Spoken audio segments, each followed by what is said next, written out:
नमस्कार दोस्तों, मैं सीए दिवाकर जग्गा। तो दोस्तों, आज 20 मई 2022 तकरीबन 4 बजे का समय है। 30,100 150 यूएस डॉलर के आसपास बिटकॉइन जो है घूम रहा है। तो दोस्तों, जैसा मैंने आपसे पहले भी डिस्कस किया है कि इसको एक बार 26,500 600 700 या तकरीबन 27,000 मतलब इस रेंज में इसको एक बार आना जरूरी है, ताकि बिल्डिंग जो है वो मजबूत बन पाए। अगर ये नीचे की तरफ नहीं आता है और यहाँ से ऊपर की तरफ निकलता है, जिसके चांसेस बहुत कम हैं, वेरी फ्यू चांसेस, तो कन्फर्म ये एक बार उसी लेवल पे आएगा। मैं फिर आप लोगों को ये बार बार बता रहा हूँ कि इसने फिर एक बार नीचे आना है। और इस ये जो अभी थोड़ा प्राइस ऊपर की तरफ निकला है, ये एक तरह से इसको आप बुल ट्रैप बोल सकते हैं। इससे बचकर रहें, अभी रुकें, बाइंग मत करें। बाइंग तब करें जब ये डिप में आए। ये पहली बात। और बाकी सिचुएशन जो है बिटकॉइन के बारे में, मार्केट के बारे में सेम रहेगी, जो मैं आपको पहले भी बताता आया हूँ कि एक डिप आना बहुत जरूरी है। वो डिप ही है जो ये जो डिप होगा, यही अगले जो बुल मार्केट है उसकी फाउंडेशन स्टोन बन सकता है। यानी कि ये डिप आने के बाद हम देखेंगे, समझेंगे मार्केट में कि बड़ा पैसा क्या कर रहा है। तो वहां से ये डिसाइड होगा कि मार्केट आगे किस तरफ जाने की कोशिश कर रही है। क्या ये और नीचे जो है डिक करना चाहेगी, या ये ऊपर की तरफ निकलना चाहेगी। मेरा ये मानना है, मेरे को जो अभी तक लग रहा है, अभी इसमें कुछ कन्फर्म नहीं है, लेकिन मेरे को ये लग रहा है कि इस डिप के बाद मार्केट जो है ऊपर की तरफ निकलेगी। पूरी पोजीशन जो है, आपको मैं वो प्राइस टच कर लेने दीजिए, 26,000 यूएस डॉलर वाला, 26,500 700 800, मैक्सिमम 27 लगा लीजिए। उस 27,000 यूएस डॉलर के आसपास का प्राइस बिटकॉइन को टच कर लेने दीजिए। फिर उसके बाद मार्केट का आगे का जो कोर्स ऑफ एक्शन होगा वो वहां से ज्यादा पता लग पाएगा। और दोस्तों, इसी तरह अभी मैं जैसे ग्रुप में भी देख रहा हूँ, मैटिक और आपका ये लूना पे, टेरा लूना पे, बहुत सारी हम लोग तरह तरह की डिस्कशन उसमें कर रहे हैं, जो हमारा टेलीग्राम वाला ग्रुप है। तो उसमें मैं दोस्तों आपको एक चीज बड़ी ही क्लियरली बता देना चाहता हूँ कि सबसे पहले तो टेरा लूना जो फ्लॉप हुआ, उसमें हम अगर कोई बड़ा रीजन ये समझ रहे हैं कि उसमें कुछ बड़े होल्डर थे जिसकी वजह से ये हुआ, तो टेरा लूना में एक पॉइंट ये भी हो सकता है। उसका कारण मैं आपको बताता हूँ कि जो भी बड़ा पैसा है वो नीचे से खरीदता है और ऊपर की तरफ बेचता है। दूसरी बात, टेरा लूना जो है उसका जो एल्गोरिदम था वो खराब हुआ। जो 1 to 1 यूएसडी का यूएसटी का यूएसडी के साथ यूएसटी टेरा यूएसडी का नॉर्मल जो अमेरिकन यूएस डॉलर है उसके साथ जब पैग खराब हुआ, तो मार्केट जो है इसकी खराब होना शुरू हो गई, वर्स होना शुरू हो गई as compared to normal market conditions. जो नॉर्मल मार्केट में डाउनफॉल तो था, लेकिन इसके साथ और ज्यादा बुरा हुआ ये, और ज्यादा जो है इसका डी पैगिंग की वजह से हालत खराब हो गई। अब इसको समझते हैं कि ये हुई कैसे। पहली बात तो, क्या इसका जो मेजर होल्डिंग है वो कुछ हाथों में थी, क्या उसकी वजह से ये हुआ? हो सकता है उसका कारण ये भी रहा हो। उसका मैं आपको बताता हूँ क्या होता है। देखिए, टेरा का प्राइस बहुत अच्छी तरह, लूना का जो प्राइस है वो बहुत अच्छी तरह ऊपर चढ़ चुका था। तो जो जो बायर थे, जो बड़ा पैसा था, जो वहेल्स थी, उन्होंने निचले प्राइस पे बाय किया हुआ था। उन्होंने ऊपर थोड़ी बहुत जो है मान लीजिए सेलिंग करी।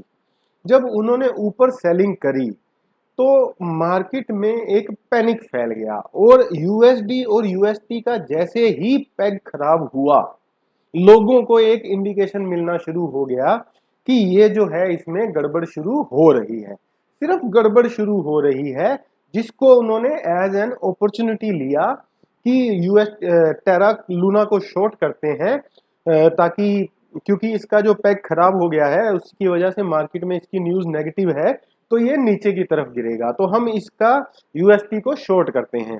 तो जब यूएसटी को शॉर्टिंग शुरू किया, कुछ बड़े पैसे ने शॉर्टिंग किया, कुछ जो है आम आदमी जो नॉर्मल इन्वेस्टर थे, या जो मार्केट में अपॉर्चुनिटी स्विंग इन्वेस्टर होते हैं, आपका ये डिप इन्वेस्टर जो होते हैं, आपका ये जो स्विंग में जो इन्वेस्ट करते हैं, उन्होंने यहाँ पे एक अपॉर्चुनिटी देखी और उन्होंने शॉर्ट कर दिया। तो बड़ा इन्वेस्टर ने थोड़ा शॉर्ट किया, थोड़ा ये जो है इन इन्वेस्टर ने शॉर्ट करना शुरू किया, तो इस तरह धीरे धीरे धीरे धीरे ये सिचुएशन पैनिक में आने लगी। मैं आपको एक चीज बता दूं, कोई भी मार्केट कैसे बिहेव करती है, जब किसी चीज में सेलिंग शुरू होती है, आप देखेंगे कभी भी कि मार्केट जब गिरती है तो ऐसे गिरती है जैसे झरना बह रहा हो। क्यों ऐसे गिरती है? क्योंकि जब ऊपर के लेवल पे बड़ा पैसा सेल कर देता है, तो उसके बाद वो उसको ऊपर के प्राइस पे सपोर्ट करना बंद कर देता है। तो अब जब वहां पे बड़े पैसे की सपोर्ट नहीं मिलती और छोटा पैसा उसको उस लेवल पे हैंडल कर नहीं सकता, तो प्राइस नीचे की तरफ आने लगता है और वहीं पे बड़ा पैसा उसकी और ज्यादा शॉर्टिंग शुरू कर देता है। तो टेरा लूना के साथ यही हुआ। जैसे ही इसका डी पैग, मैं कह रहा हूं कि इसकी पैगिंग जो है 1 USD के मुकाबले 90 सेंट आई होगी या 95 सेंट आई होगी, उस टाइम मार्केट में थोड़ा सा पैनिक हुआ। पैनिक नहीं हुआ, बेसिकली लोगों को एक अपॉर्चुनिटी दिखी कि यूएसटी शॉर्ट कर दो, तो लोगों ने यूएसटी शॉर्ट करने शुरू कर दिए। और सिचुएशन जो है उस टाइम ऐसी खराब हो गई कि यूएसटी जब शॉर्ट होने शुरू हुए तो एकदम से सबने शॉर्ट करने शुरू कर दिए। फिर मार्केट में पैनिक फैल गया, और वो जब आप लूना को शॉर्ट करते हैं तो उसके इक्विवेलेंट जो है यूएसटी का डी पैगिंग होता है, तो उसके इक्विवेलेंट लूना और मार्केट में ऑटोमेटिक आ जाते थे। वो एक एल्गोरिदम बना हुआ था। तो इधर ये जो लूना मार्केट में आते रहे, उधर डी पैगिंग होती गई, इधर मार्केट में आते गए, उधर डी पैगिंग होती गई। तो इस तरह करते करते ये जो पैनिक है वो बुरी तरह डेड हो गया, बुरी तरह वो जो है खराब हो गया। तो उस वजह से टेरा लूना जो है वो एक फेल्ड ब्लॉकचेन हो गई। और इसमें मैं आपको ये बता दूं कि आम आदमी के अलावा कुछ बड़े लोगों ने भी पैसा लॉस किया है। जैसे कि बाइनेंस के जो सीईओ हैं, सीजी जिनको बोला जाता है, उनका भी तकरीबन 30 मिलियन डॉलर जो है, यानी कि रफली 240 करोड़ रुपए के आसपास जो है सीजी का पर्सनल लॉस है इसमें, टेरा लूना में। तो अगर हम ये समझें कि कुछ किसी ने यहाँ पे दिमाग लगाया और किसी ने कुछ ये किया है, तो कुछ लोगों ने हो सकता है यहाँ पे कमाया भी होगा, लेकिन कुछ बड़े लोगों ने यहाँ गवाया भी है, क्योंकि ब्लॉकचेन जो है वो पैनिक की वजह से बिल्कुल डेड हो गई, प्राइस डेड हो गया। बेसिकली ब्लॉकचेन तो अभी भी वहीं रुकी हुई है, ब्लॉकचेन अभी भी वहीं है, उसकी कम्युनिटी अभी भी वहीं है। तो इस तरह इस चीज को समझने की जरूरत है। अब हम आते हैं मैटिक पे। अब कुछ लोगों को ये कहना है कि मैटिक की सप्लाई जो है वो चंद हाथों में या चंद वॉलेट में लिमिटेड है। यहाँ मैं आपको बहुत अच्छी एक बात बताऊंगा कि अगर मैटिक की सप्लाई कुछ हाथों में लिमिटेड है, यही कारण है, अगर आप मेरी पिछली वीडियो उठा के देख लोगे तो मैं बार बार बोल रहा हूं कि मैटिक का प्राइस तो जरूर नीचे जा रहा है ड्यू टू बिटकॉइन, लेकिन नीचे सेल नहीं है, नीचे मैटिक बिक नहीं रहा है। आप मेरा पुराना मैटिक वाला वीडियो निकाल के देखो, उसमें मैंने ये बात बार बार बोली है, मैं अभी भी बोल रहा हूं कि अगर मैटिक का प्राइस नीचे आ रहा है लेकिन नीचे सेल नहीं है, थोड़ा बहुत रिटेल इन्वेस्टर है जो डर के उसको बेच रहा है और उसको बड़ा पैसा खरीद रहा है। अब आप सोचोगे कि बड़ा पैसा इसको डंप कर देगा। एक बात आप दिमाग से समझने की कोशिश करिए कि बड़ा पैसा कब डंप करता है। बड़ा पैसा कभी लॉस में डंप नहीं करता। 50 या 60 सेंट पे मैटिक जो है आज की डेट में चल रहा है, यहाँ पे बड़ा पैसा डंप करके उसको लॉस थोड़ी खाएगा, वो कभी ऐसा काम नहीं करेगा। दोस्तों ये आपको समझने की जरूरत है। टेरा जब पैनिक में आया तो बड़े पैसे ने भी उसको बेचना शुरू कर दिया, क्योंकि उसका प्राइस जो है नीचे गिरना शुरू हो गया था, और जो उनकी जो मेजर होल्डिंग थी वो उन्होंने ऊपर निकाल दी थी। उसके बाद जैसे जैसे वो वाटर फ्लो की तरह बहता गया, वो अगर उन्होंने एंड तक भी बेचे होंगे तो बड़ा पैसा यहाँ से प्रॉफिट कमा के निकला होगा, क्योंकि उन्होंने बहुत लोअर प्राइस पे इसको खरीदा होता है। तो बड़ा पैसा कब एग्जिट करता है? जब प्राइस ऊपर होता है। बड़ा पैसा कभी लॉस में एग्जिट नहीं करता। ये चीज को समझना बहुत जरूरी है। अब जैसे मैटिक के केस में हम लोग ये समझ रहे हैं कि कुछ हाथों में इसकी सप्लाई लिमिटेड है, तो कुछ हाथों में लिमिटेड होने की वजह से ही तो इसमें सेल नहीं है। उन्होंने इसको ऐसे पकड़ के रखा हुआ है क्योंकि उनके पास पूरी टीम है, उन्होंने प्रोजेक्ट के फंडामेंटल्स को स्टडी किया है।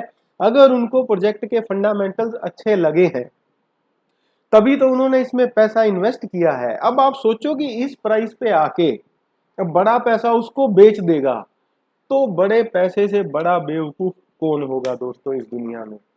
कौन आदमी है जो अपना 3500 करोड़ का इन्वेस्टमेंट 800 करोड़ में बेचेगा, अनटिल अनलेस कोई नेगेटिव जो है प्रोजेक्ट में कोई चीज सामने ना आए। आप इसका पॉलीगॉन का आप फंडामेंटल उठा के देखिए, हर बड़ा प्रोजेक्ट पॉलीगॉन के साथ जुड़ने की कोशिश कर रहा है, इसको आप चेक कर लीजिए। हर बड़ा प्रोजेक्ट पॉलीगॉन के साथ जुड़ने की कोशिश कर रहा है। और अब ये जो 50 सेंट का प्राइस ये पकड़ता है पॉलीगॉन, मैं कहता हूं 40 भी पकड़ लेता है, अब नीचे इसके सेल है नहीं, नीचे इसके सप्लाई नहीं है, कोई बेच नहीं रहा। शायद ये भी एक कारण है कि वो सारा बड़े पैसे के पास है। तो अब आप इसको इस तरह समझिए कि जब ये ऊपर की तरफ शूट करेगा तो उस टाइम कौन बेचेगा? अगर बड़ा पैसा आज लॉस में नहीं बेच रहा, कोई भी बड़ा पैसा नहीं बेचता, और जब प्राइस ऊपर मार्कअप हो रहा होगा तब बड़ा पैसा बेचेगा? कभी भी नहीं बेचेगा दोस्तों। ये बात आपको इतने डिटेल में कोई नहीं समझाएगा जो मैं यहाँ आपको बता रहा हूँ। इसका प्राइस देखिए आप ऊपर जरूर जाएगा, थोड़ा इसमें समय लग सकता है क्योंकि मार्केट अभी बेयर रन में है, थोड़ी सी सप्लाई भी मैटिक की आनी अभी बाकी है, लेकिन पॉलीगॉन जो ब्लॉकचेन है, मैटिक उसकी करेंसी है, उसका फंडामेंटल्स इतना बढ़िया और स्ट्रोंग है कि आपको मेरे हिसाब से अभी उसमें ऐसा कोई डर वाली बात नहीं है। ऊपर के प्राइस में जाने के बाद हो सकता है कि बड़ा पैसा उसको डंप करे, शंप करे, 100 तरह की बातें जो मार्केट में लोग करते हैं वो सारी लेकिन इस टाइम इस सिचुएशन में अगर प्राइस 40 सेंट भी आता है, 35 सेंट भी आता है, तो बड़ा पैसा उसको नहीं बेच रहा है। उसको सिर्फ रिटेल इन्वेस्टर डर के बेच रहा है, लॉस में बेच रहा है, और उसको बेचने की कोई जरूरत नहीं है। क्या जरूरत है आपको लॉस में बेचने की? जिसका 4000 करोड़ रुपया इन्वेस्ट है वो उसको 800 करोड़ या 500 करोड़ में नहीं बेच रहा, 3500 करोड़ का वो लॉस नहीं उठा रहा, तो आप 5 लाख की इन्वेस्टमेंट करके जो है 4 लाख 3.5 लाख का लॉस क्यों उठा रहे हो? हमारा देखिए फंडा क्या है, हमें बड़े पैसे को फॉलो करना है। बड़ा पैसा कभी निचले प्राइस पे नहीं बेचेगा। टेरा के केस में क्या हुआ? टेरा का प्राइस बहुत अच्छा चल रहा, 100 यूएसडी के आसपास चल रहा था, तकरीबन वहां पे बड़ा पैसा जो है एग्जिट करना शुरू कर देता है। अब बड़े पैसे की कॉस्ट क्या थी टेरा में? हार्डली $2.5-3, मैक्सिमम 4-5-7 डॉलर भी लगा लो। अगर $7 वाला उसका सामान $100 पे चल रहा था और एकदम से पैनिक होने के बाद अगर उसने लास्ट तक भी सेल किया, जो कि नेचुरल सी बात है, कोई भी करेगा, क्योंकि पैनिक हो गया और उसके बाद जो ब्लॉकचेन है उसका फंडामेंटल वीक लोग समझने लग गए। हालांकि मैं फिर बार बार कह रहा हूं कि ब्लॉकचेन को कुछ नहीं हुआ, ब्लॉकचेन अभी भी वही है, वैसे ही काम कर रही है, लेकिन यूएसडी की पैगिंग खराब होने की वजह से उसका जो प्राइस है वो गड़बड़ा गया। तो ये कुछ चीजें आपको समझ में रखनी है, और ये चीज जरूर ध्यान रखनी है कि जब भी मार्केट डाउनफॉल में आएगी, ऐसी ऐसी न्यूज आएंगी, ऐसी ऐसी न्यूज आएंगी कि आपकी जो अंतरात्मा तक कपा देगी, वो आप अंदर तक थरथरा जाओगे कि ये मार्केट अब खत्म है। तो दोस्तों ये होता है आपका टेस्ट, ये होता है आपका एग्जामिनेशन।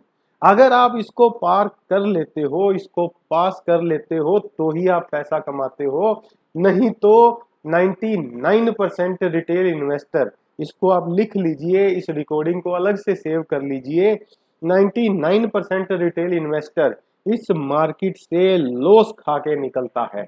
इसको फिर सुनिए, 99% रिटेल इन्वेस्टर किसी भी फाइनेंशियल मार्केट से, मैं ये क्रिप्टो नहीं कहूंगा, किसी भी फाइनेंशियल मार्केट से लॉस खा के निकलता है। उसका कारण क्या है? उसका कारण यही है कि वो हर छोटी सी चीज पे पैनिक हो जाता है, वो ये नहीं समझता है कि मैंने फंडामेंटल में पैसा लगाया हुआ है। वो अगर आप प्राइस चेज करोगे तो आपको आपका कैपिटल जो है वो रिस्क में होना तय है। लेकिन अगर आप फंडामेंटल चेज करोगे तो आपका कैपिटल का बढ़ना, आपको प्रॉफिट होना तय है। तो ये सारी चीजें जो होती हैं हम इसको ध्यान में रखते हैं। आप भी इसको ध्यान में रखिए, सही जगह पे पैसा लगाइए। और एक और जो मेजर रिस्क जो है छोटा इन्वेस्टर, रिटेल इन्वेस्टर जो है हमारे जैसा लगता है, वो सबसे बड़ी गलती करता है कि वो कभी भी रिस्क को डाइवर्सिफाई नहीं करता। वो सबसे बड़ी गड़बड़ होती है दोस्तों। अगर किसी का सारा पैसा टेरा में लगा हुआ था या लूना में लगा हुआ था, ये सोच के कि ये बहुत अच्छा प्रोजेक्ट है, तो वो सबसे बड़ा बवंडर था। मैं हर वीडियो में हर बार आपको बोलता हूं, एक तो आप जो है रिस्क को डाइवर्सिफाई जरूर करो और उसके बाद डीसीए करो। सारा बाइंग एक साथ भूल कर भी मत करो। हर डिप के लिए आपके पास थोड़ा बहुत पैसा होना चाहिए। इतने स्लो आप बाइंग किया करिए। जल्दी नहीं है किसी भी चीज की। मार्केट एकदम से गिरना शुरू नहीं होती और एकदम से चढ़ना भी शुरू नहीं होती। ये फंडाइज आप लिख लीजिए। मार्केट में वी शेप रिकवरी होना या वी शेप ऊपर से नीचे गिरना, एक्सेप्ट ये टेरा जैसा केस हो जाए, फिर तो बात अलग है। नहीं तो वी शेप कभी भी फॉल नहीं होता और वी शेप कभी रिकवरी नहीं होती। Go slow as you can. जितना आप स्लो बाइंग कर सकते हैं उतना स्लो बाइंग कीजिए और डीसीए जरूर कीजिए और डाइवर्सिफाई जरूर कीजिए। यही इस मार्केट में कमाने के तरीके हैं। और टेक्निकली फंडामेंटल स्ट्रॉन्ग प्रोजेक्ट में पैसा लगाएं और उसके बाद नेगेटिव फैगेटिव न्यूज पे ध्यान देना बंद कर दें, क्योंकि ये न्यूज ही है जो आपके इमोशन को खराब करती है, जो आपको डरा देती है और चढ़ती मार्केट में आपको लालच दे देती है। तो बाय हाई सेल लो वाली सिचुएशन बन जाती है, जबकि होनी चाहिए buy high sorry sell high और बाय लो होना ये चाहिए, लेकिन कर हम उल्टा देते हैं। तो दोस्तों जुड़े रहो क्रिप्टो की ऑथेंटिक जानकारी के लिए। धन्यवाद।